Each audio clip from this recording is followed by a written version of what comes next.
Hello, thank you for listening. This is the near-death experience of Marc, and this experience occurred on June 30th of 2017 and was documented on August 9th of 2017, less than 2 months. Let's see how this goes. Open quote. Grayson's scale score 27. I guess this chapter of my life story starts on July 28th, 2016, when I went through a 6-hour heart procedure called RF ablation to control my atrial fibrillation, AFib. I thought the procedure was a success. I was AFib free for 10 months. Then I had an episode in August 2016, which only lasted a couple of hours. However, that all changed on June 28th, 2017. That's the date I went into AFib. For most of my 2016, my AFib seemed to be induced by life stresses. On June 28th, 2017, I had no real stress in my life to speak of, yet the AFib just appeared. It was a nice June morning, and I was rolling boulders I had just purchased for a waterfall and pond I was installing at a place I was living. I was enjoying my hobby, and life was good. It was very easy to tell I was in AFib. Classic symptoms appeared like clockwork, one after another. I continued to roll boulders and move 10 yards of topsoil via wheelbarrow to the pond site. It didn't take that long to figure out it wasn't worth the effort. The AFib was winning. I decided to try and take a nap. In the past, I could come out of the AFib by just taking a nap. Unfortunately, a nap wasn't working. The AFib continued into June 29th. While at work that night, I made the decision to go to the emergency room when I got off. When I got home at approximately 10:55 p.m. that night, I asked my wife to listen to see if I was still in AFib. I knew I was. I just needed her to tell me I was in AFib to make the final decision to go to the emergency room. It didn't take her long at listening before she said, "Oh yeah, you're in AFib. Emergency room, here I come." Being an AFib is a weird experience just by itself, but what happened to me in the emergency room on the morning of June 30th, 2017 had dramatic effect on my life for a very long time. I don't know yet the extent of the effects that are still to come. When I arrived at the emergency room, I calmly told the admissions person at the desk that I was in AFib. She took my personal information and insurance card. Within 5 minutes after finishing up at the paperwork, the emergency medical technician came out from the back and got me. He escorted me to room number 3 and began hooking up wires for the electrocardiogram, EKG. The EKG verified I was in AFib. The nurse then hooked me up to a heart monitor and prepared me for an IV line to administer any medications I might need. About 10 to 20 minutes went by before the doctor working came in to see me. After some basic questions, he informed me that they were going to administer some medications to help get my heart back into normal rhythm. The nurse started the medications via my IV line. An hour or so went by, and it was clear that the medications didn't work to get my heart back into normal rhythm. The doctor came back into the room to discuss the only real option I had left, which was to shock my heart to get it back into normal rhythm. It was a no-brainer, and I agreed to have the procedure done. The respiratory therapist came in to set up the crash cart. After he applied pads on my left chest and left side of my back, he got me started on oxygen. The nurse had me sign a consent form, and all we were waiting for was the doctor to show up to zap me. The emergency room doctor finally showed up and asked me about all my past surgeries I have had. He then asked me if I had any problems with anesthesia. Next, he explained to me about the anesthesia they were going to administer that night. It was called ketamine. He told me that it was going to make me have dreams and that it was good that I was in a mellow mood. Now everyone seemed to be ready. These are the events I remember when I woke up on the gurney on June 30th, 2017. The ketamine was administered at 2 a.m. I knew the time because the nurses said out loud. I looked at the clock to verify, and she was correct. It didn't take very long before I felt pressure building in my head. The last thing I remembered was the doctor saying, as he was standing on my left side, "Do you feel anything yet?" As soon as he asked that for the first time in my life, I let go. I gave up. Instantly, I was traveling at a very high rate of speed through what appeared to be a tunnel, but it wasn't a tunnel. Maybe it was more like a conduit. The walls of the tunnel/conduit were against my body, but I didn't feel it. It had me in its grip, if it makes any sense. At one point in the ride, I stuck my head out of the tunnel/conduit. I saw what the movies depict in space when ships are traveling super fast. The stars and planets were whizzing by, leaving light trails behind them. What was different was the visual I saw of the texture of the outer tunnel/conduit surface. It was made out of gold flakes. I saw the tunnel/conduit floating through space. This might sound odd, but the tunnel/conduit had the appearance like what the outside of our large intestines look like, except with gold flakes. The following events happened within seconds of one another, or if not all at once. When the ride was over, the tunnel/conduit placed me very gentle on a path that led somewhere. I couldn't see where it was leading to because of the dark figures in front of me. They stood in single file line and nobody was saying anything. I could only see the backs of their heads. It was like they were shadows of other humans. I immediately felt an overwhelming presence all around me. This presence, or should I say his, capital H, presence, capital P, was so powerful, capital P. Evil could never dwell even tempt the people of this place. I felt very safe from evil or any harm, but I felt intimidated by this incredible power, capital P, all around me. It was definitely his world, and I wasn't going to do or think anything he did not want me to do or think. He is definitely in charge. The air around me felt extremely light and pure. It smelled very clean, which is the best way I can describe it. Again, there was a definite higher order than we are used to here on Earth. I looked in front of me through what looked like a window opening. It appeared to be a big pile of extremely white human femur bones. I thought that was weird. The noise I was hearing was extremely loud, even deafening. It reminded me of a production plant with steel grinding on steel. Then I looked to the right side of me through another window/opening, and I saw a huge, beautiful white city. It was so big you couldn't see the tops of the buildings.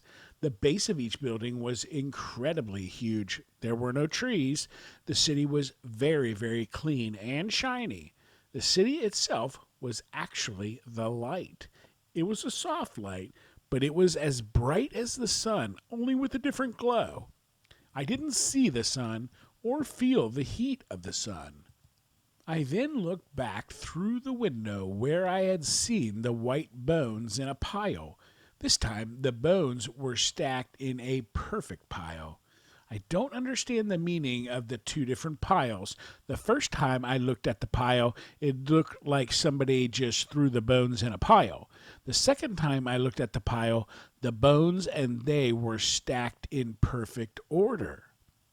Then I experienced an extremely loud, deafening sound, louder than the other noise I heard. I could see myself sliding back into my body on the gurney. Before I could open my eyes, I felt pain in my left forearm. I opened my eyes and looked over at my left forearm that was pressed up against the guardrail of the gurney. My hand looked like it was 10 times its normal size. I didn't know what that was about, but I took it in stride since it was nothing compared to what I just went through. I looked straight ahead and saw the nurse standing at the computer typing something. I told her I just got assimilated.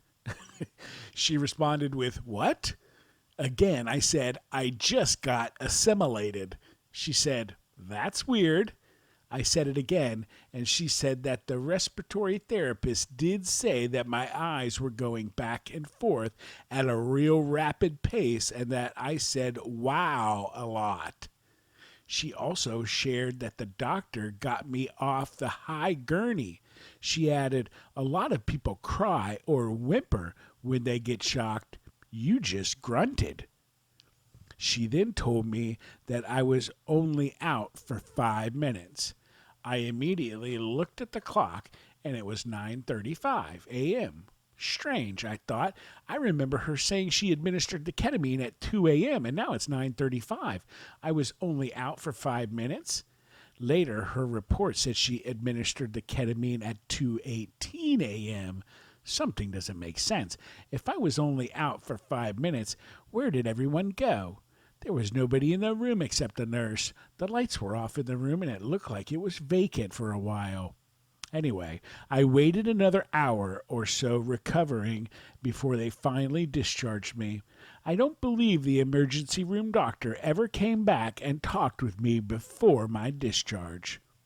Life went on, and I eventually told several people about the White City and the incredible noise I heard during the experience. However, I continued to tell my wife on a daily basis that something happened to me that I couldn't figure it out. When my mind would be idle, I would hear that incredible noise. I told my wife about still hearing the noise. Later, she said that she was scared because I might start hearing voices. I assured her that I was not hearing voices, but I think she still had doubts. I continued to hear the noise. I continued to hear the noise until July 12th, my birthday. I got a birthday gift that I will never ever forget. I elected to spend my 54th birthday working on the pond and waterfall. I purchased another 400 pounds of rocks that day. I had just finished arranging the boulders. Overall, I was feeling it was a very good day. After my wife cooked the enchiladas, we relaxed on the swing in the backyard where we enjoyed wine and each other's company. We were talking about something, and in mid-sentence, the body of the NDE was finally revealed to me. Everything I felt and everything I saw was relived in that moment. What a birthday gift. This is the body of my near-death experience. I was standing in line. After I looked at the pile of perfectly stacked white bones again, I was immediately taken inside one of the huge buildings.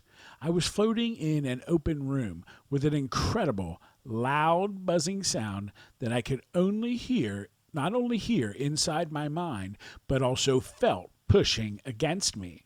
I was taken up into the higher part of the building where there were screens on all four walls. There were hundreds of screens side by side and on top of one another. Different screens were playing different events of my life. At first, I thought the experience was a joke, but the events kept coming with more intensity as the experience went on. I didn't have a choice to stop thinking about what was happening. It was consuming me, and it wouldn't stop or go away. At that point, I remember asking myself, "Am I dead?" And then saying to myself, "I am dead."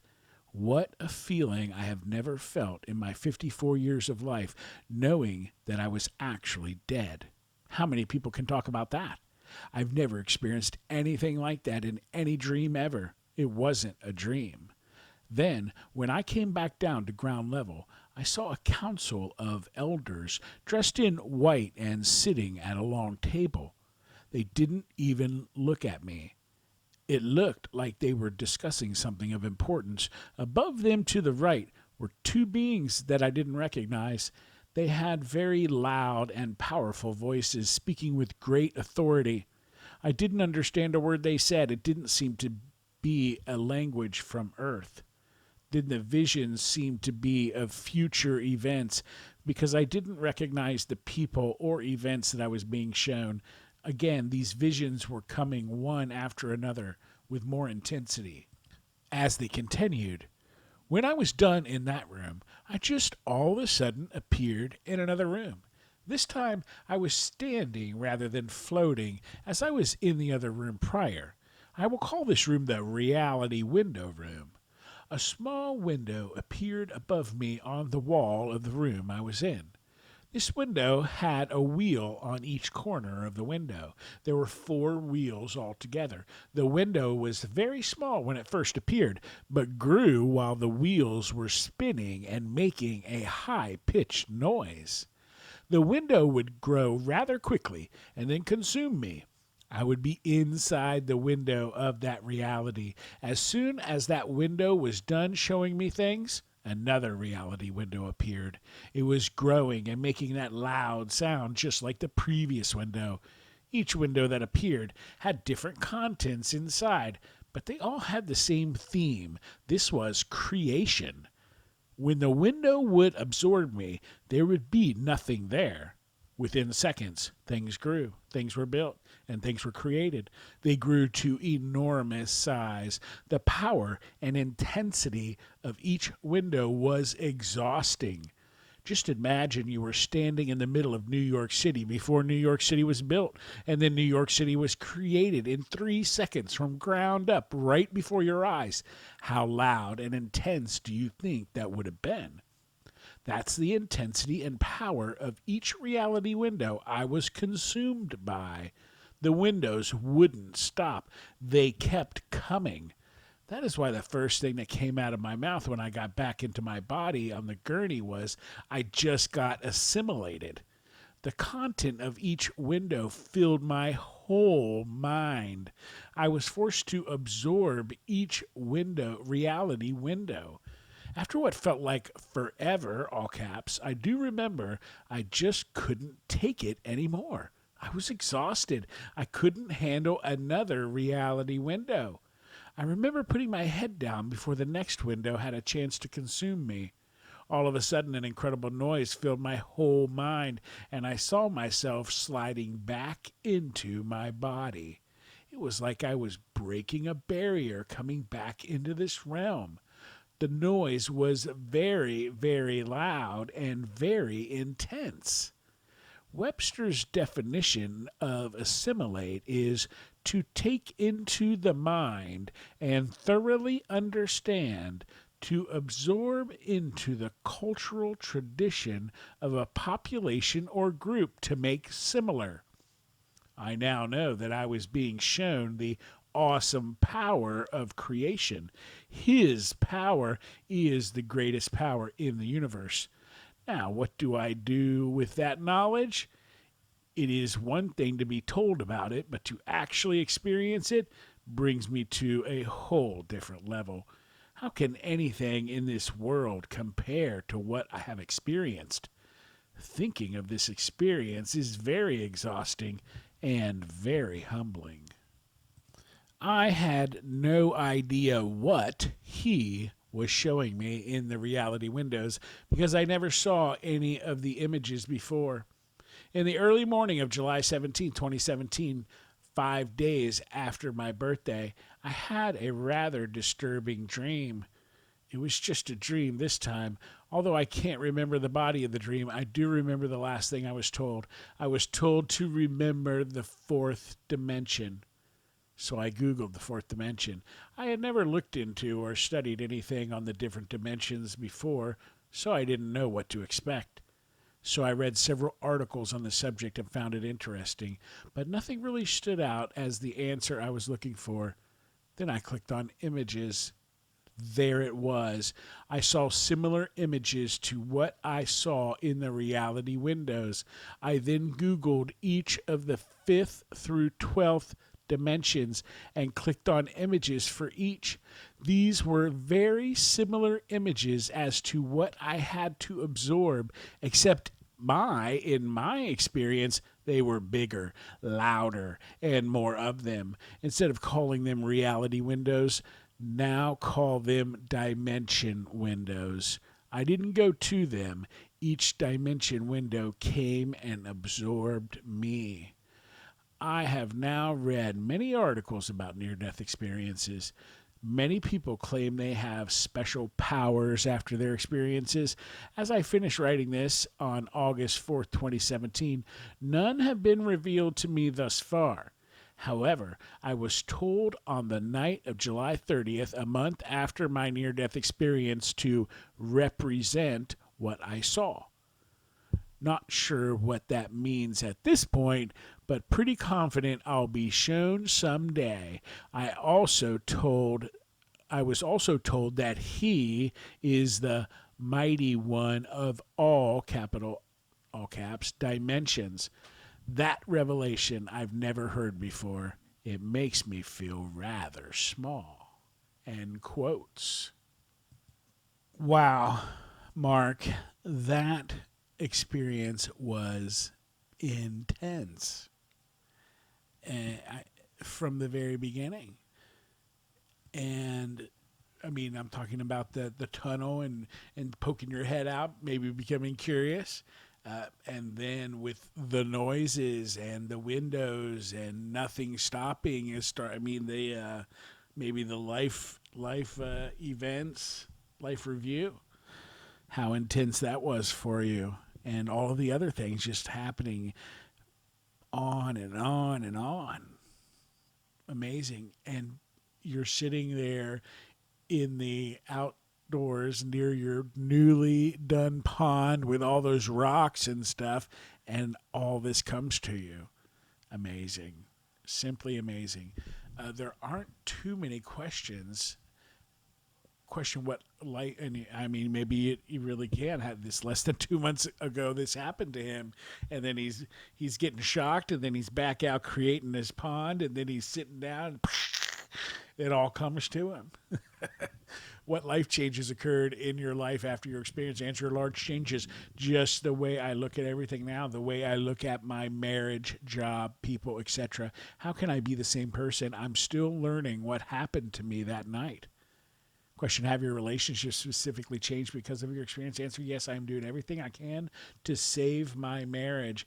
It was a life-changing event that is or will not go away. No matter how hard I wish it to go away, it will not. Question: how accurately do you remember it? Answer: I remember it more accurately. Question: do you have any psychic, non-ordinary, or other special gifts after your experience that you did not have before the experience? Answer: uncertain. I don't know. Do I really want any? Question: have you ever shared this experience with others? Answer: yes. My wife, of course, she thought I was crazy at first. I now share it with as many people as I can. Good results, I think. I think some people are scared of me. Question: what did you believe about the reality of your experience? Answer: it was definitely real. How do I view it? Intense. And that's what I said. I think that's what I said. It was intense. Question: what do you believe about the reality of your experience now? It was intense, more real than this life. It was a different place, different rules, and different order. Yeah, I'll say. That's the end of the questions. Thank you, Mark. Wow. Good luck there, buddy. Sounds like you're on the right path, though. And thank you guys for listening. Hope you have a great day.